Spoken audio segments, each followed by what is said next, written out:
Now this rectangle has to be cut vertically into 4 sections.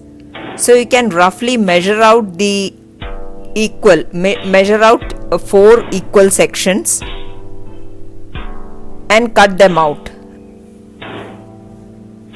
After cutting, stack the strips together, filling side up.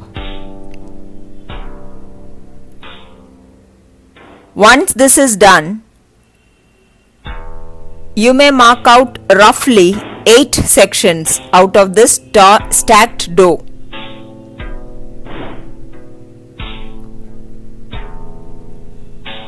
So after cutting, you have now 8 to 9 stacked rectangular dough portions.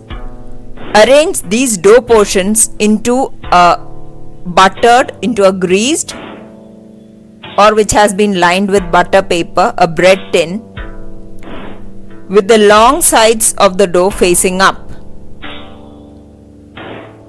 Now even if you have to stuff in some pieces or if a little space is left in the bread tin vacant, it does not matter, because when you leave it to rise for about an hour, it will fill up that vacant space.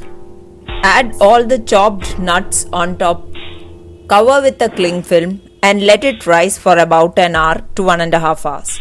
Meanwhile, preheat oven to 160 degrees C, remove the cling film, and now you can see that it has become very soft. Keep it to bake for about 20 minutes. Lower the temperature to 150 and bake for another 10 minutes.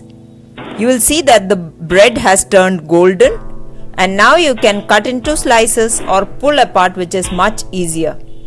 So your tasty condensed milk bread is ready to serve. Please do share and subscribe to Gluten Free India for more recipes. Thank you.